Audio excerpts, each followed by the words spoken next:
Staf Umum Angkatan Bersenjata Ukraina melaporkan pada 4 September, militer Rusia total kehilangan 620.350 tentara sejak dimulainya invasi skala penuh ke Ukraina pada 24 Februari 2022. Jumlah ini termasuk 1.390 korban yang diderita pasukan Rusia selama sehari terakhir.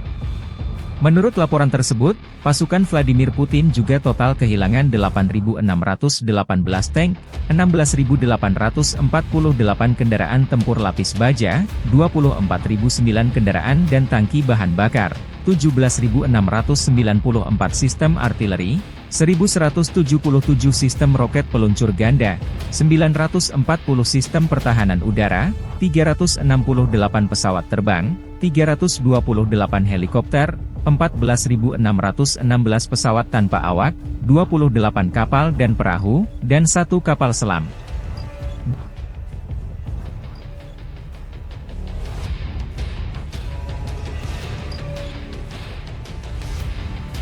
Download Tribun X sekarang, menghadirkan lokal menjadi Indonesia.